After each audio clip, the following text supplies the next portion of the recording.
누가복음 7장 1절입니다. 7장 1절부터 17절까지입니다. 오늘 이 말씀 누가복음 7장은 전체가 예수님이 누구신가 하는 그런 주제예요. 사실은 7장만 그러는 것이 아니라 너희는 나를 누구라 하느냐 하는 질문과 대답을 듣기까지는 주제가 예수가 누구시냐 하는 큰 주제가 있죠. 그 중에 오늘 1절로 10절 백부장의 믿음에 대한 이야기고 11절로 17절 나인성 과부의 아들을 살리시는 내용, 이 두 가지 사건이 기록이 되어 있습니다. 1절을 보면 예수께서 모든 말씀을 백성에게 들려주시기를 마치신 후 가버나움으로 들어가시니라.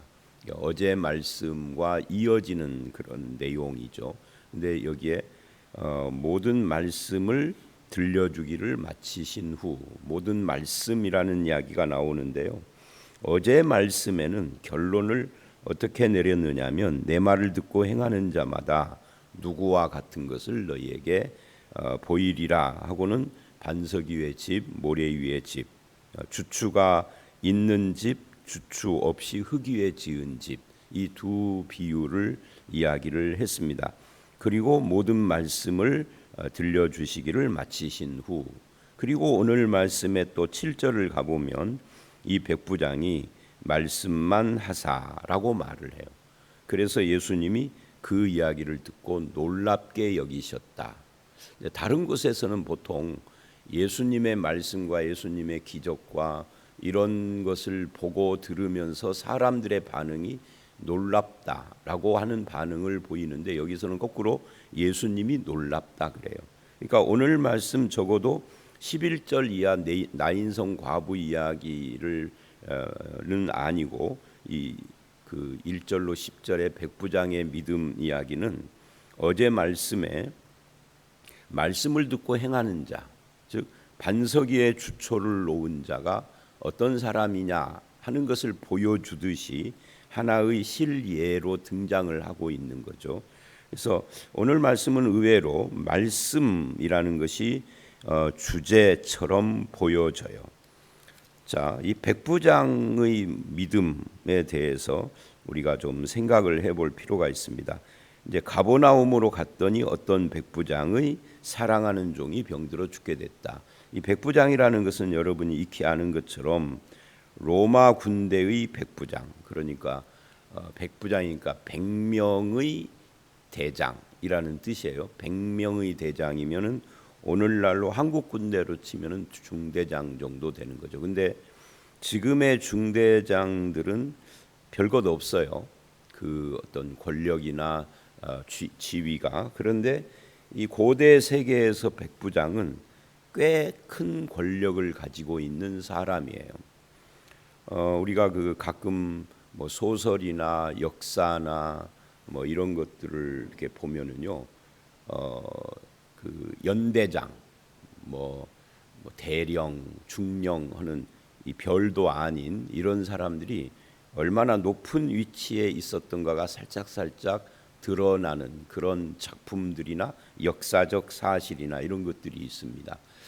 그런 걸 보면은 고대는 지금하고 좀 군대가 좀 그 위치가 달랐다 하는 것을 알 수 있고요. 더군다나 로마라고 하는 그 지배 국가의 백부장이니까 상당한 지위에 있었던 사람일 거다라고 짐작을 할 수가 있습니다. 보통 세상은 이런 지위를 갖고 있고 그 다음에 지배하는 국가, 꼭 국가가 아니더라도 지배적 위치에 있는 사람은 일반 그 백성들, 피지배자들, 지배받는 사람들이나 그 나라나 그 나라의 사람들을 별로 그렇게 중요하게 생각을 하지 않아요. 그저 내가 잘 다스려야 하는 정도의 대상인 거죠. 그런데 이 잘 다스리는 것이 유능한 지휘관이고 또 지도자라고 할 수 있는데 이 백부장은 자기 종을 사랑해요. 종이 병들어서 죽게 됐다. 보통 이게 상관 위에 있는 사람들은 그냥 그런 보고를 들으면 그런가 보다 하는 거예요. 그런데 이 백부장은 좀 특이하죠. 병들어 죽게 됐다는 것을 알고 예수님을 찾아가는, 사실은 백부장이 안 가고 아랫사람 누구를 시켜서 예수님 좀 모셔와라 이래도 되는 거고, 아니면 뭐 그러든지 말든지 내버려둬도 상관없는 거예요. 그 당시 세상에서는 우리 내 밑에 있는 종이 병들었던 말았던 나오고 책임이 없는 것이죠. 그런데 이 백부장은 책임감도 있었고 종을 사랑했다라고 그렇게 이야기를 하고 있어요. 그러니까 사랑하는 종이라는 표현 자체가 특이한 거죠. 이 말을 다른 말로 하면 지배국의 지도자가 피지배국의 백성도 아니고 종을 사랑했다는 거니까 특별한 겁니다. 사실은 우리 기독교인들은 하나님께서 요구하는 것이 능력이 아니에요. 하나님이 우리에게 요구하시는 것은 능력보다는 충성이죠. 유능함을 우리에게 요구하는 것이 아니에요. 사랑하는 삶을 사는 것을 요구하는 거죠. 근데 우리가 요거를 분별을 잘 못해요. 충성 대신 능력을 하나님께서 요구하시는 것처럼 착각을 해요. 유능함을 요구하는 것처럼 착각을 해요. 이 성경에서는 그런 것을 요구한다라고 하지 않아요. 달란트 비유 같은 데서도 하나님이 요구하는 것은 충성이라는 것을 분명히 하고, 이런 말씀에서도 사랑을 요구합니다. 율법도 하나님 사랑, 이웃 사랑을 요구하지 너 유능한 사람 되라고 말하지 않아요. 그런데 우리는 자꾸만 좀 하나님의 뜻과는 반대되는 쪽으로 가는 경향이 있죠. 자, 어쨌든 예수의 소문을 듣고 유대인 장로 몇 사람을 예수께 보내 오셔서 그 종을 구해 주시기를 청한지라. 아랫사람을 보낸 게 아니에요. 유대인 장로고, 그러니까 유대인 장로들하고도 지배국가의 지배자고, 이쪽은 피지배국가예요. 장로라고 하는 것은 이제 무슨 교회 장로 이런 거보다는 어떤 마을의 대표 같은 그런 의미이겠죠. 근데 이들과 이 백부장이 상당히 친밀한 관계를 가지고 있다 하는 것을 알 수가 있습니다. 그래서 그들에게 부탁을 하는 거죠. 내 종이, 그것도 사랑하는 종이 병들었으니 주님을 좀 모셔왔으면 좋겠습니다. 그래서 그들이 가서 구합니다. 4절 5절 이 백부장이 어떤 사람인가 하는 것을 간절히 구해요. 근데 우리 같으면 그렇게 가서 이렇게 간절히 구하는 것이 아니라 대충 신용만 할지도 모르는데 이 장로들이 가서 예수님께 간절히 구했다는 것을 보면 이 백부장이 어떤 사람인가 하는 것을 알 수 있어요. 그러니까 말하자면 우리가 일제시대에 살 때 일본 헌병 대장을 위해서 우리가 가서 누군가에게 간절히 호소를 하는 것과 비슷한 거니까 이게 상당히 지금 특이한 모습을 보여주고 있습니다. 이렇게 이야기를 하죠. 4절을 보면 간절히 구하면서 이 사람에게는 이 사람의 사랑하는 종을 가서 고쳐주시는 것이 합당합니다. 왜 합당하냐? 그가 우리 민족을 사랑하고, 우리 민족을 사랑하는 일본 헌병대장, 이게 말이 좀 안 되잖아요. 지배하려고 왔는데 지배하는 것이 아니라 사랑했다 그래요. 또 우리를 위하여 회당을 지었나이다. 회당, 아마 마을에 회당이 없었던 모양이죠.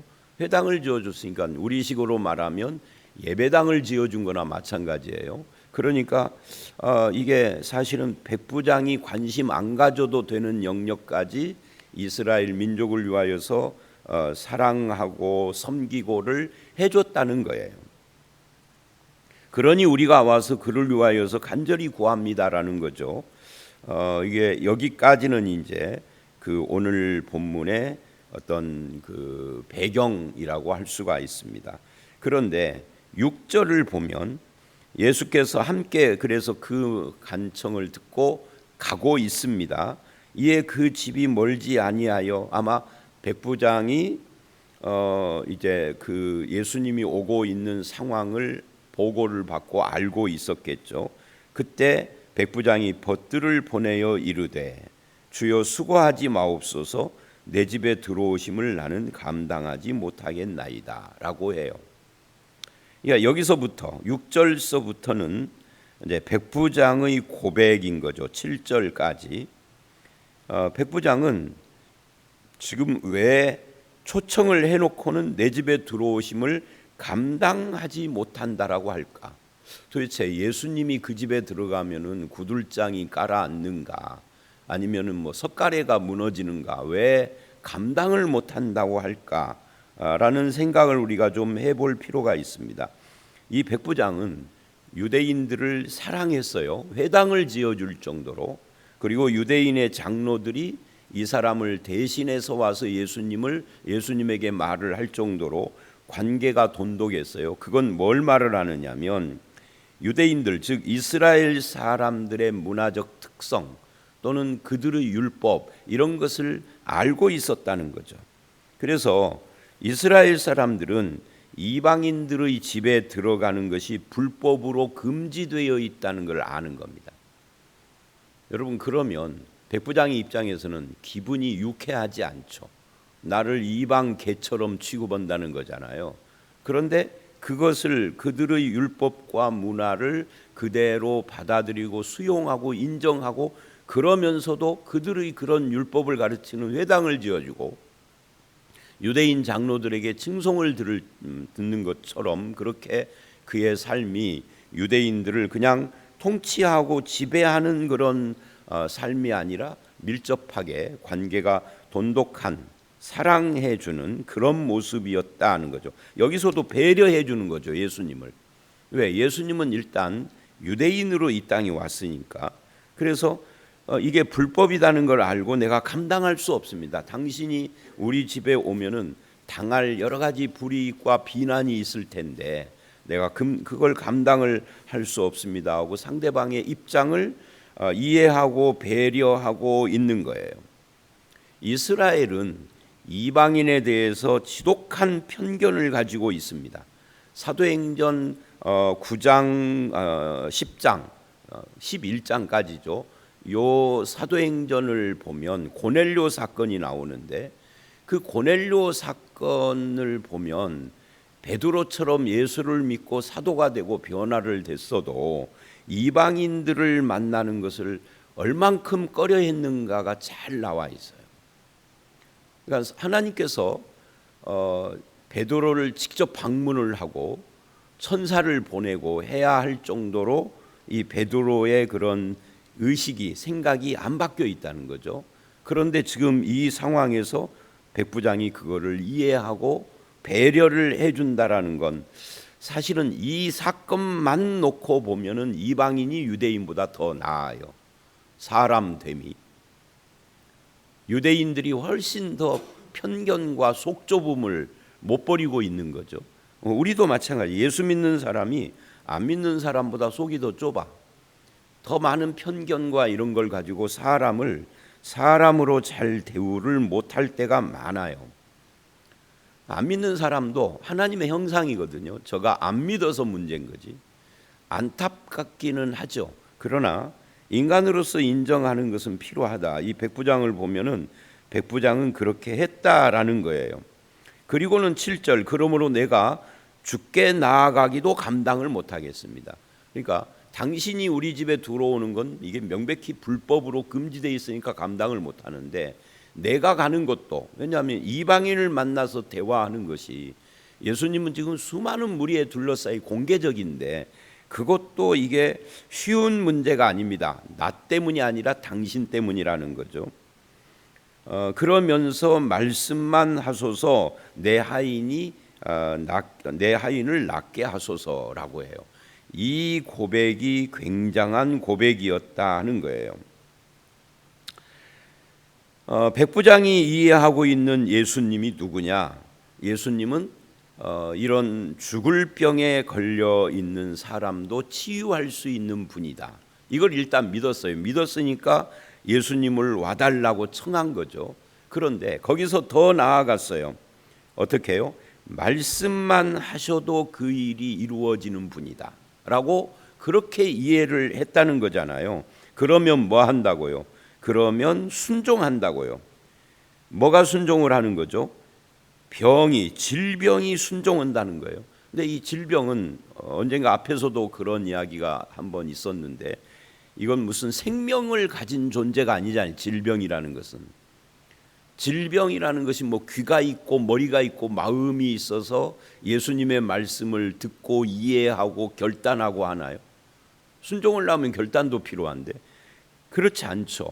그런데도 순종한다라고 생각을 한 겁니다. 그러니까 백부장은 정확한 건 아니겠지만 예수 그리스도의 신성에 거의 근접한 이해를 하고 있는 거죠. 이것은 누가복음 4장부터 5장까지 예수님이 명령하는 분이었다 하는 그런 것이 이제 여기에 최초로 실제적인 사건으로 나타나는 거예요. 자, 그래서 백부장은 예수님을 명령하는 분, 즉 하나님으로 믿었다. 그러면서 자기 이야기를 하는 거예요. 어떤 자기 이야기를 하느냐면, 나도 남의 수하에 있는 사람이요. 8절. 내 아래에도 병사가 있으니.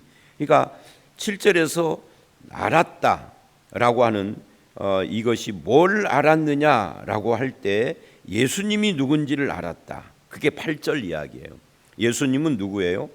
나도 남의 수하에 있어서 수하에 있는 사람이어서 명령을 받고 있고, 또 내 아래에도 병사가 있어서 이더러 이리 가라 하면 가고 저더러 오라 하면 오고, 즉 나의 명령에 순종을 하고 나도 누구에게 순종을 하는 그런 입장이다. 왜? 이게 군대니까. 왜 이야기를 하죠? 그런데 당신도 명령하면은 우리가 순종해야 할 명령권자다 그 말이에요. 지배 국가의 그 통치를 하기 위하여서 세운 그 백부장이, 지도자가 자기도 예수님의 명령을 듣는 자요, 질병도 예수님의 명령에 순종하는 거다라고 하는 고백을 했다라는 것이 굉장한 거예요. 그러니까 말씀만 해도 된다는 거죠. 이게 군인이니까 이런 이해를 한 거예요. 그래서 예수님은 명령하시는 하나님이다 하는 것을 군인인 자기 경험으로 그걸 고백을 합니다. 그러면서 믿음이라는 것은 결국 순종하는 거고 신뢰하는 거다. 무엇을? 말씀을. 이렇게 지금 간접적으로 우리에게 백부장의 입을 통하여서 보여주고 있는 겁니다. 예수님이 그 말을 듣고 놀랍게 여긴 거예요. 그래서 이제 돌이켜서 무리에게, 자기를 따라오는 무리는 지금 유대인 이스라엘 사람들이잖아요. 이 사람들에게 지금 말을 합니다. 내가 너희에게 이르노니 이스라엘 중에도 이만한 믿음은 만나보지 못하였다. 이스라엘은 근본적으로 민족 자체가 하나님을 믿는 민족이고 국가잖아요. 그런데 그 국가의 공식 종교가 여호와 종교란 말이죠. 국가 종교예요. 그런데 그들 중에 누구도 이런 믿음이 없다는 거죠. 그러니까 형식적인 종교일 뿐이죠. 그래서 무리들에게 이걸 지금 백부장 이야기를 공개적으로 지금 칭찬을 하는 겁니다. 그래서 이만한 믿음을 본 적이 없다라고 할 때 이만한 믿음이 이게 그 영어 성경에는요 great faith예요. 그러니까 큰 믿음이에요. 이렇게 큰 믿음이 이스라엘 중에도 없다.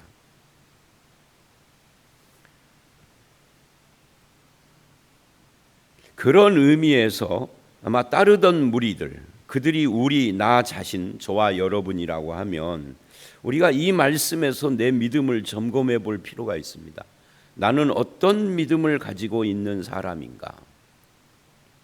그리고 나서 이제 집으로 돌아가 보니까 종이 이미 나아 있더라. 예수님의 말씀이 성취가 된 거죠.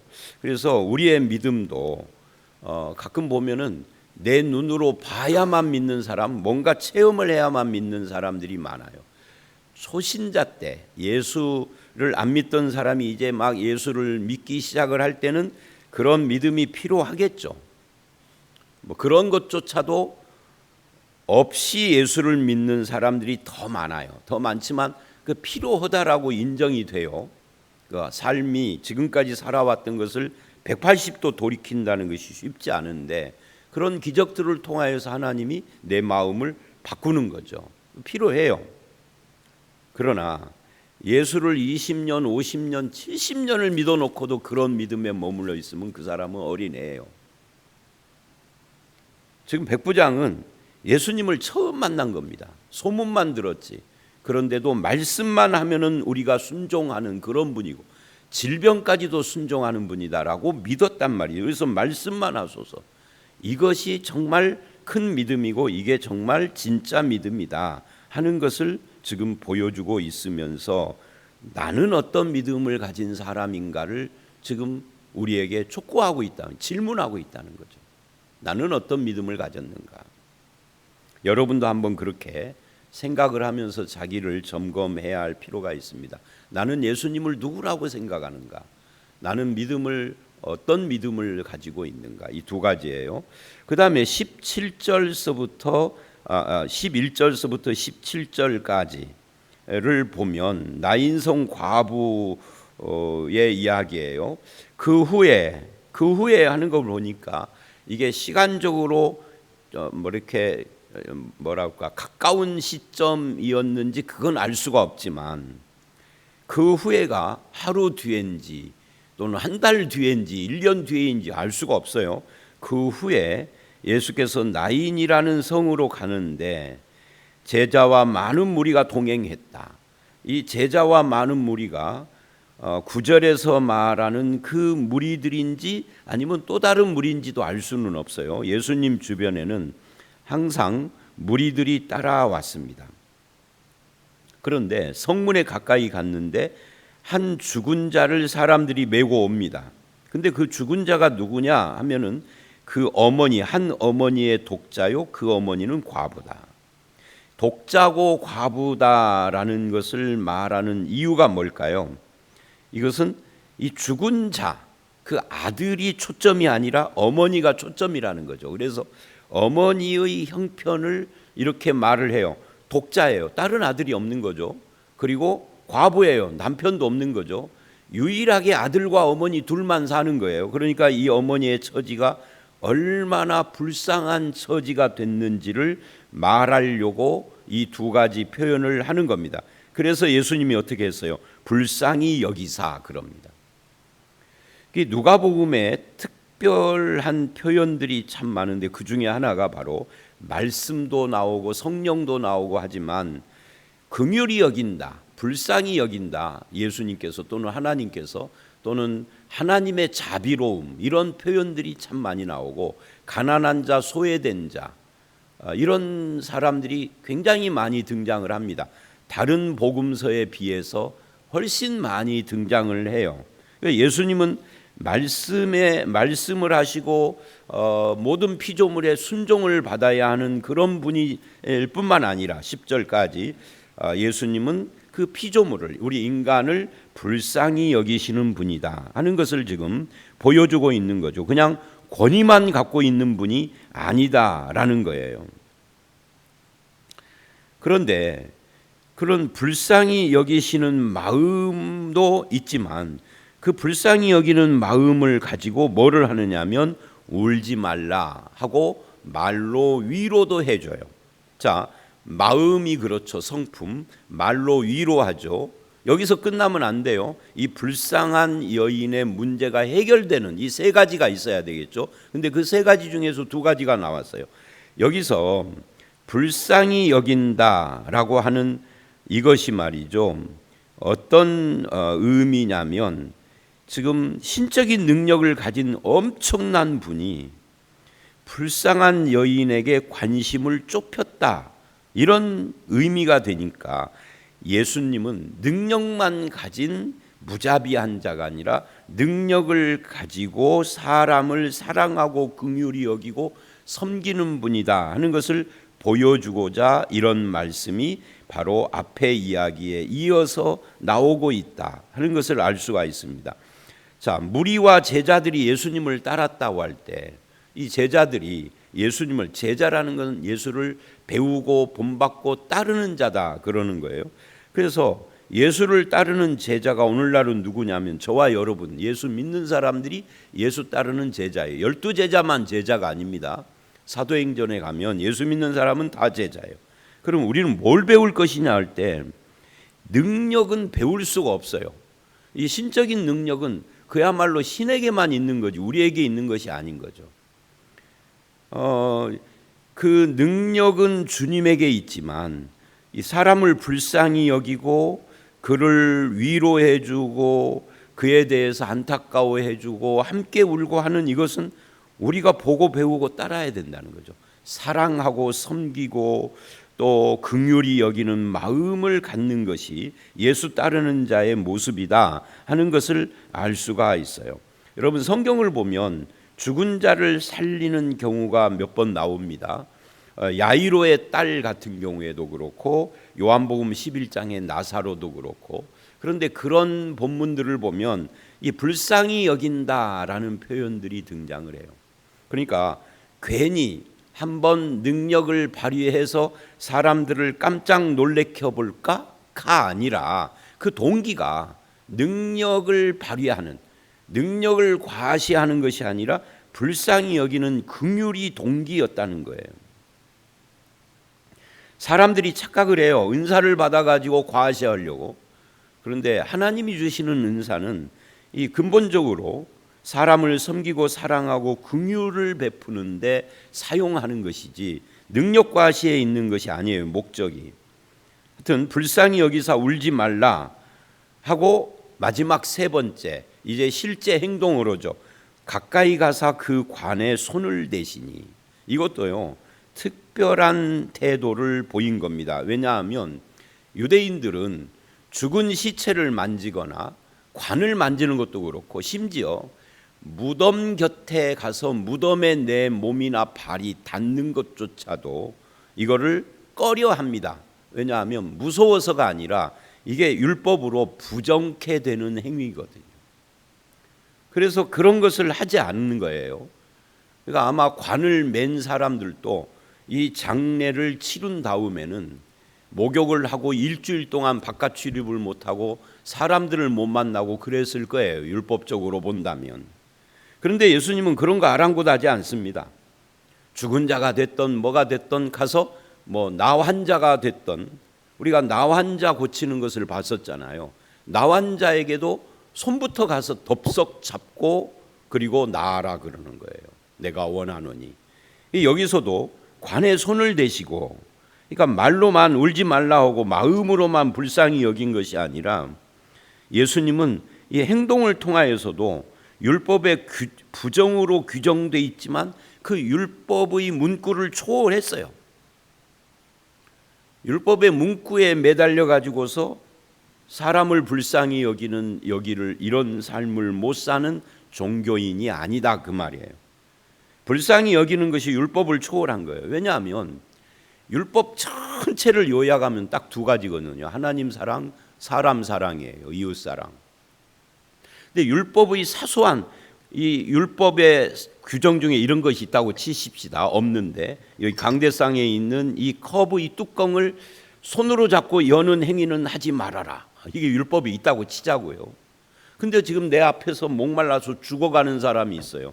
율법 규정 때문에 이 손으로 이 뚜껑을 잡고 열지 않아야 되나요? 그냥 그런 거 상관없이 뚜껑을 열고 입을 벌려서 벌컥벌컥 마시게 해줘야 되나요? 우자죠. 왜냐하면 모든 율법은 결국은 이웃을 사랑하라는 거거든요. 하나님을 사랑하고 이웃을 사랑하라. 그래서 율법 규정을 초월해 간 거예요. 초월해서 그 사랑을 베풀고 있는 거죠. 예수님의 이런 모습을 우리도 배워야 한다고요. 우리는 율법뿐만 아니라 관습, 규칙, 사람들의 눈, 이런 것들의 지배를 받아서 정말 그리스도인으로서 우리가 살아야 할 삶을 못 살 때가 너무 많거든. 사람을 사랑하는 데는 그런 거 다 초월하는 거예요. 그보다 더 중요한 하나님의 뜻이 무엇이냐를 봐야 하는 거죠. 긍휼, 사랑, 섬김, 사람을 이해하고 소망을 심어주고 하는 이런 것들이 훨씬 더 중요한, 그래서 이걸 이제 이렇게 표현을 하는 거죠. 율법 규정을 지켜야 되느냐, 율법의 정신을 따라야 되느냐 할 때 우리는 율법의 정신을 따라야 한다. 그러는 청년아 내게 말하노니 일어나라 하심에 죽은 자가 일어나 앉고 말도 해요. 예수님께서는 어머니에게 그 청년을 주었어요. 주셨다라는 이 표현이 참 재미있죠. 원래 어머니의 아들인데 마치 처음인 것처럼, 이제 태어난 것처럼 주어요. 아들을 낳았습니다 하는 것처럼 새로운 생명을 주셨다라는 이야기죠. 그래서 모든 사람들이 두려워하고 영광을 돌리고 큰 선지자가 우리 가운데 일어나셨다 하고 하나님이 자기 백성을 돌보셨다라고 결론을 내렸습니다. 이게 이제 하고 싶은 이야기죠. 불쌍히 여기신 주님을 통하여서 하나님이 돌보심이 나타났다라는 것을 말을 하고 온 소문이 퍼졌다. 여러분, 이 사건을 통하여서 우리도 예수를 따르는 자로서 예수의 뭘 따를 것이냐. 능력은 내 소관이 아니에요. 능력은 하나님께 있어요. 그러나 예수의 이 마음을 배우고 따르는 것은 우리가 능력과 상관없이 얼마든지 하는 거죠. 그런 성도가 되시기를 바랍니다. 그래서 오늘 앞에 이야기 말씀만 하소서라고 하는 이 신앙과 주님을 배우고 따라가는 제자들이 뭘 받느냐, 불쌍히 여기고 율법을 초월해서 관에 손을 대고 그리고 하나님이 우리 백성을 돌보시는 모습을 봤다는 거죠. 그걸 지금은 누가 나타내야 되느냐? 예수를 믿는 우리가 나타내야 하는 것이죠. 그런 말씀을 따르고 주님을 따르는 그런 신자들이 다 되시기를 주의 이름으로 축원합니다. 함께 기도하겠습니다. 하나님 아버지, 백부장을 통하여서 말씀만 해도 순종하는 그런 주님을 봤습니다. 또한 나인성 과부의 사건을 통하여서 불쌍히 여기고 율법과 관습을 초월해서 자기 백성을 돌보시는 하나님을 보고 배우고 따라야 할 것에 대해서 봤습니다. 우리가 말씀을 따르고 주님을 따르는 그런 성도의 길을 걸어가도록 우리와 함께 하시고 인도하여 주시옵소서. 예수님 이름으로 기도드려 싸움나이다. 아멘.